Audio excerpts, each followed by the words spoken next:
Hello मेरे दोस्तों, स्वागत है आप सभी का आपके अपने YouTube channel SS study material पर। दोस्तों हम लोग देख रहे हैं सेमेस्टर 4 ज्योग्राफी मेजर 6 का एक बहुत ही इंपॉर्टेंट क्वेश्चन जो है महासागरों में सतही तापमान के क्षैतिज वितरण को प्रभावित करने वाले कारकों की विवेचना करें। दोस्तों आपका क्वेश्चन क्या है कि महासागरों में सतही तापमान के क्षैतिज वितरण को प्रभावित करने वाले कारकों की विवेचना करें। क्वेश्चन को एक बार हम लोग समझ लेते हैं कि हमसे पूछा क्या जा रहा है, हमको क्या जवाब देना है। ठीक है, अब क्वेश्चन को अगर समझ पाएंगे तभी आप जाके आंसर को आप दे पाएंगे अच्छे से। पूछा यह जा रहा है कि जो महासागर की सतह है वहां पर जो अलग अलग स्थान पर पाए जाते तापमान है, ठीक है, अलग अलग स्थान पर जो तापमान पाए जाते हैं और उनमें जो अंतर होता है इसको प्रभावित करने वाले कौन कौन से कारक हैं। ठीक है, मतलब हमारा जो महासागर है वहां पर हर एक क्षेत्र में अलग अलग तापमान पाया जाता है, हर एक क्षेत्र में अलग अलग तापमान में अंतर है और वो जो अंतर है वो किन कारकों से पाया जाता है, उन क्या क्या कारक है उन तापमान के अंतर के लिए। ठीक है, उसी के बारे में हम लोग को बताना है। आइए समझते हैं इसके थोड़े से आंसर को पहले, उसके बाद इसको गहराई से समझेंगे। वीडियो पर आप लोग अंत तक जरूर बने रहिए ताकि आपको अच्छे से समझ में आ सके। चैनल पर नए तो चैनल को सब्सक्राइब कर लीजिए, साथ ही अपने दोस्तों तक भी इस वीडियो को शेयर कर दीजिए। आइए समझते हैं इसके आंसर को। क्या लिखा है कि महासागर की सतह पर तापमान को कई भौगोलिक, जलवायु और पर्यावरणीय कारक प्रभावित करते हैं। उनमें से मुख्य कारक निम्नलिखित है। कुछ जो मुख्य कारक है वो निम्नलिखित है, कई सारे कारक हो सकते हैं लेकिन जो कुछ मुख्य कारक है वो नीचे लिखा हुआ है, उसी को हम लोग आज समझेंगे। ठीक है, सबसे पहला जो कारक है वो अक्षांश। अक्षांश क्या होता है? पृथ्वी पर ये खिंचा हुआ लाइन, ठीक है, ये इसको बोलते हैं अक्षांश। ठीक है, तो गोलाकार आकृति के कारण सूर्य की किरणें हर स्थान पर समान रूप से नहीं पड़ती है। पृथ्वी जो गोलाकार है, पृथ्वी का जो आकार गोल है, इसके कारण क्या है तो सूर्य का जो किरण है वो हर स्थान पर समान रूप से नहीं पड़ पाता है, क्योंकि यहाँ पर अगर डायरेक्ट सूर्य की किरण हमारा कहाँ पड़ता है तो 0 डिग्री पर। ठीक है, लेकिन इधर जो ध्रुव की ओर, यहाँ पर जो ध्रुव की ओर सूर्य की किरण नहीं पड़ पाता है और ना ही पीछे पड़ता है। वही बताया जा रहा है कि जो पृथ्वी गोलाकार आकृति के कारण सूर्य की किरणें हर स्थान पर समान रूप से नहीं पड़ती हैं। आगे क्या लिखा है कि भूमध्य रेखा, जिसको इक्वेटर कहते हैं इंग्लिश में, तो भूमध्य रेखा पर सूर्य की किरणें सीधी पड़ती हैं। 0 डिग्री मतलब भूमध्य रेखा। ठीक है, वहां पर जो सूर्य की किरणें सीधी पड़ती है, जिससे यहाँ महासागरों का सतही तापमान सबसे अधिक 30 डिग्री सेंटीग्रेड तक होता है। यहाँ का जो सबसे इसका जो तापमान है वो 30 डिग्री सेंटीग्रेड तक होता है। कहाँ तो भूमध्य रेखा में। ठीक है, जहाँ पर सूर्य की किरणें सीधे पड़ती हैं। आगे हम लोग समझते हैं, जैसे जैसे हम ध्रुवों, जिसको पोल्स कहा जाता है, ठीक है, जैसे जैसे हम ध्रुवों की ओर बढ़ते हैं सूर्य की किरणें तिरछी पड़ने लगती है, जिससे सतही तापमान घटकर -2 डिग्री सेंटीग्रेड तक पहुंच सकता है। जैसे जैसे ध्रुवों की ओर बढ़ेंगे भूमध्य रेखा से, जैसे जैसे हम लोग ध्रुवों की ओर बढ़ेंगे वहां से तापमान जो है -2 डिग्री सेंटीग्रेड तक पहुंच सकता है। ठीक है, सतही तापमान महासागर का। इसी में दोस्तों दूसरा पॉइंट है, जो दूसरा कारक है वो महासागरीय धाराएं हैं। ठीक है, पहला हमने देखा अक्षांश को कि अक्षांश किस तरह से इसको प्रभावित करता है। अब हम लोग दूसरा पॉइंट देखेंगे महासागरीय धाराएं। महासागरीय धाराएं कई है, एक ठंडा महासागरीय धारा होता है, एक गर्म महासागरीय।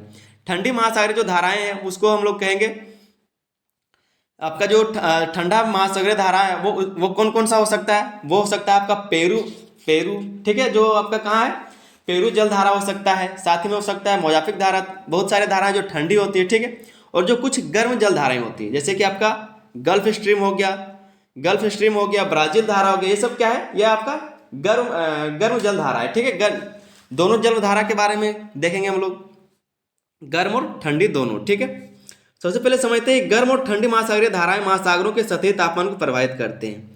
दोनों ही जलधाराएं महासागरीय सतही के तापमान को प्रभावित करते हैं, चाहे वो ठंडी जलधारा हो या फिर गर्म जलधारा हो।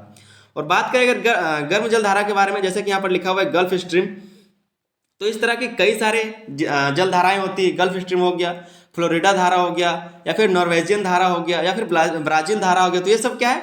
सब गर्म जलधाराएं हैं। ठीक है, गर्म जलधाराएं हैं। क्या करता है तो ये भूमध्य रेखा से गर्म पानी को उच्च अक्षांशों तक ले जाती है, जिससे ठंडे और क्षेत्रों में तापमान बढ़ जाता है। क्या करता है, ये जो मान लीजिए ये हमारा पृथ्वी है, ठीक है, ये भूमध्य रेखा हो गया, यहाँ पर जो है गर्म जलधाराएं बनती हैं। ठीक है, ये लाइन पे गर्म जलधाराएं बनती हैं। ठीक है, और यहाँ से जो है उसके बाद ये जो गर्म जलधारा है वो इधर ध्रुवों की ओर बढ़ती है, ये ध्रुवों की ओर बढ़ेगा। ठीक है, जो गर्म जलधारा है वो ध्रुवों की ओर बढ़ेगा, और यहाँ से जो गर्म पानी गया, जो ध्रुवों की तरफ ठंडा पानी था उसको गर्म कर देगा। वही लिखा है कि ये भूमध्य रेखा से गर्म पानी को उच्च अक्षांशों की तरफ ले जाता है, जिससे ठंडे क्षेत्रों में तापमान बढ़ जाता है। यहाँ पर जो ठंडा क्षेत्र था उसमें तापमान बढ़ जाएगा। फिर लिखा है कि ठंडी धाराएं, ये ध्रुवीय क्षेत्रों से ठंडा पानी लाकर गर्म क्षेत्रों का तापमान कम करती है, जैसे कि पेरू की हुम्बोल्ट धारा। ठीक है, क्या बताया जा रहा है कि जो ध्रुवों की तरफ से, जो ध्रुवों की तरफ से यहाँ पर जो ध्रुव है, ठीक है, यहाँ पर जो ध्रुव है उधर से जो पानी आएगा, ये जो तापमान में जिसका कमी है वो इधर आएगा, तो यहाँ पर क्या होगा, तो यहाँ पर जो गर्म तापमान था उसको ठंडा कर देगा। और ये किसका काम है, तो पेरू की जो पेरू जल धारा है वो सब धाराओं का ये सब काम है, ठीक है, जो इधर की तापमान को, सतही तापमान को कम करता है। वही लिखा है कि महासागरीय धाराएं इसमें एक प्रभावित कारक है, जिसके कारण भी ये प्रभावित होता है, इसका जो सतही तापमान है वो प्रभावित होता है ठंडी जलधारा और गर्म जलधारा दोनों के कारण। आगे हम लोग समझते हैं। तीसरा है समुद्री सतह की गहराई। समुद्री सतह की गहराई लिखा है कि महासागरों का तापमान सतह पर अधिक और गहराई में कम होता है। महासागरों का जो तापमान है वो सतह पर अधिक और गहराई में कम होता है, मतलब जहाँ पर पानी कम होगा, मतलब जो ऊपर है वहाँ पर ज़्यादा गर्म होगा, जो नीचे है जितना पानी का जो स्तर है नीचे जाएगा वो उतना ही तापमान जो है गिरता जाएगा, कम होता जाएगा। क्या लिखा है कि महासागरों का तापमान सतह पर अधिक और गहराई में कम होता है। मान लीजिए ये सतह है, ठीक है, तो यहाँ पर जो तापमान है वो ज़्यादा रहेगा और ये जो गहराई है यहाँ पर कम रहेगा, ठीक है। तो सतह पर सौर ऊर्जा सीधे अवशोषित होती है, जबकि गहराई में किरणें नहीं पहुँचती। सतह पर क्या होता है, तो सौर ऊर्जा सीधे अवशोषित होता है, मतलब उसमें पानी गर्म हो जाता है, किरणें जब आती है पानी में तो वो सोखता है और पानी गर्म होता है, जबकि गहराई में किरणें नहीं पहुंच पाती, इसके कारण वहाँ का पानी ठंडा ही रहता है। तो समुद्री सतह की गहराई भी इस पर एक कारक है। चौथा कारक है स्थानीय मौसम और जलवायु। स्थानीय मौसम और जलवायु, ठीक है, तो उन क्षेत्रों में जहाँ लगातार सूर्य का प्रभाव होता है तापमान अधिक होता है। जिस भी क्षेत्र में सूर्य का जो प्रभाव है वो लगातार ज़्यादा रहेगा, वहाँ पर जो तापमान है वो अधिक रहेगा। ठंडी हवाएं महासागर की सतह को ठंडा कर सकती है, और ठंडी जो हवाएं चलती है वो महासागर की सतह को ठंडा कर सकता है।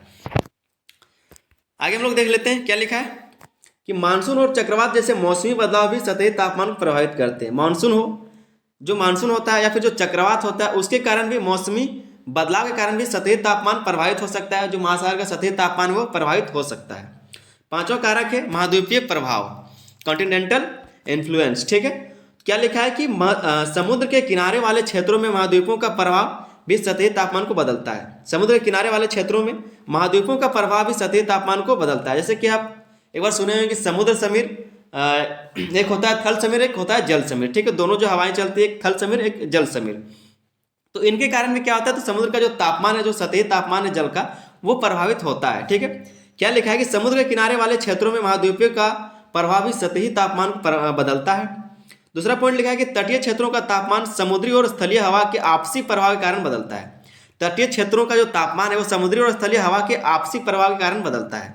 मतलब जो तटीय क्षेत्र है वहाँ का जो तापमान है वो समुद्री और स्थलीय हवा के आपसी प्रभाव के कारण बदलते रहता है, क्योंकि जब ठंडी हवाएं चलेंगी तो वहाँ का जो तापमान है वो ठंडा हो जाएगा, जब गर्म हवा चलेगा तो वहाँ का जो तापमान है वो गर्म रहेगा। छठा कारक है इसका साल के मौसम, ठीक है, जिसको सीजन कहते हैं। सीजन साल का मौसम जो एक बार होता है। तो गर्मियों में सूर्य की ऊर्जा अधिक होती है, जिससे सतही तापमान बढ़ता है। गर्मी के दिन में क्या होगा, तो ऊर्जा जो है सूर्य का ऊर्जा वो अधिक होगा, जिससे सतही तापमान बढ़ता है। फिर लिखा है कि सर्दियों में यह ऊर्जा कम हो जाती है और सतही तापमान घट जाता है। सर्दी का दिन में क्या होगा, तो यहाँ का जो ऊर्जा है वो कम हो जाएगा और सतही तापमान क्या होगा, फिर से घट जाएगा।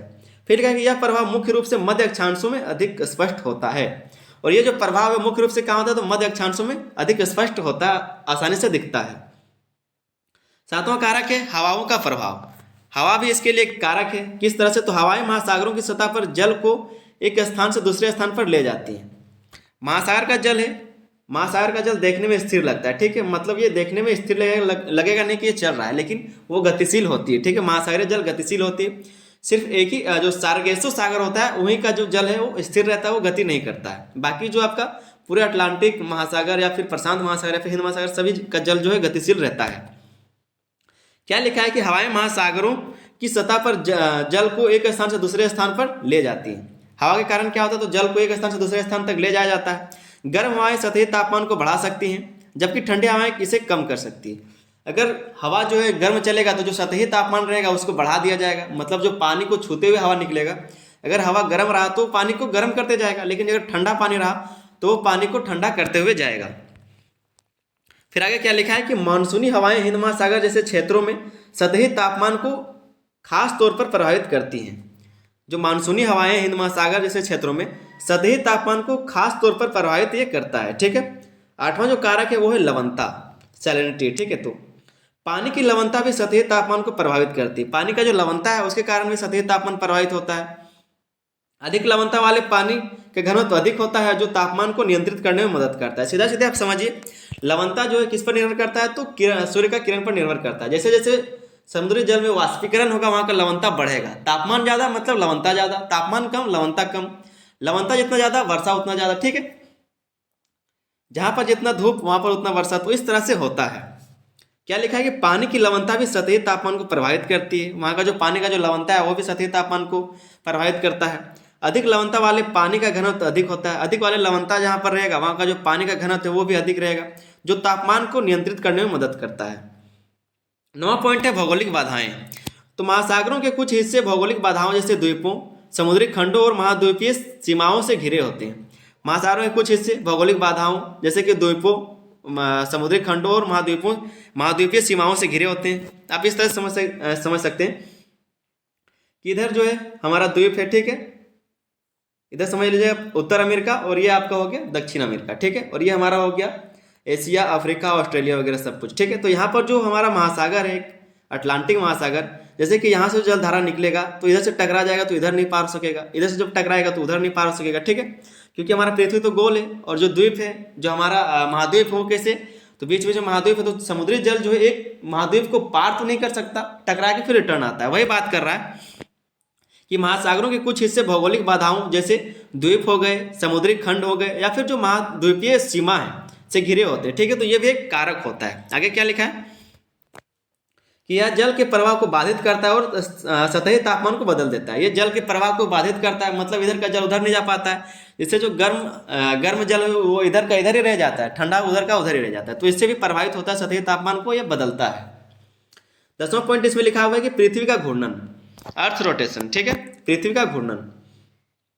पृथ्वी के घूर्णन के कारण महासागरों में पानी की आवाजाही प्रभावित होती है। पृथ्वी का जो घूर्णन है उसके कारण महासागरों का जो पानी है वो आवाजाही उसका प्रभावित होता है। यह कोरियोलिस बल पैदा करता है, जिससे गर्म और ठंडी धाराएं सतही तापमान को अलग अलग क्षेत्रों में ले जाती हैं। क्या बोल रहा है कि यह जो कोरियोलिस बल है एक काल्पनिक बल होता है, ठीक है। कोरियोलिस बल जो है एक काल्पनिक बल होता है, क्योंकि हमारा पृथ्वी जो है पश्चिम से पूर्व की ओर गति करता है, ठीक है, पश्चिम से पूर्व की ओर ये घूमता है, एंटी क्लॉकवाइज हमारा पृथ्वी घूमता है, ठीक है। लेकिन जो यहाँ पर चीज़ें हैं वो कैसे घूमता है, ऐसे जो गतिशील चीज़ है, जैसे समुद्री जल जो है वो गतिशील रहता है। तो जैसे पृथ्वी अगर पश्चिम से पूर्व की ओर गति करेगा तो जो महासागरीय जल वो पूर्व से पश्चिम की ओर गति करेगा। इस वही बोल रहा है कि यह जो कोरियोलिस बल है, यह कोरियोलिस बल पैदा करता है कौन, पृथ्वी का घूर्णन। यह कोरियोलिस बल पैदा करता है जिससे गर्म और ठंडी धाराएं सतही तापमान को अलग अलग क्षेत्रों में ले जाती हैं। जो क्या करता है, ठंडी या फिर जो गर्म जल धाराएं उसको अलग अलग क्षेत्रों में ले जाता है, ठीक है। उसके बाद एक निष्कर्ष को आप लोग जरूर लिखेंगे। निष्कर्ष में क्या लिखना है कि महासागरों में सतही तापमान के क्षैतिज वितरण को कई प्राकृतिक और भौगोलिक कारक प्रभावित करते हैं। अक्षांश महासागरीय धाराएं, हवाओं का प्रभाव, स्थानीय जलवायु और मौसमी बदलाव प्रमुख कारक हैं। इन सभी का अध्ययन करके हम महासागरों की सतही विशेषताओं और वैश्विक जलवायु पर इनके प्रभाव को बेहतर ढंग से समझ सकते हैं, ठीक है। जैसा कि आपने ऊपर पढ़ा उसी को थोड़ा सा 2-3 लाइन में आपको लिख देना है, वो निष्कर्ष बन जाएगा। एग्जामिनर जब देखे तो उसको पता चलना चाहिए कि अच्छा लिखा हुआ है, नंबर आपका कटे नहीं। तो आप निष्कर्ष जरूर लिखें। उम्मीद करते बहुत अच्छे से आपको समझ में आ गया होगा। इस वीडियो पर नए हैं तो चैनल को सब्सक्राइब जरूर कर लीजिए, साथ में एक लाइक जरूर कर दीजिए, और अगर कोई डाउट होता है तो आप कमेंट में बताइए, सारे डाउट्स को क्लियर किया जाएगा। और अपने दोस्तों तक इस वीडियो को शेयर कर दिए। चलिए मिलते हैं अगले वीडियो में, तब तक के लिए धन्यवाद, जय हिंद।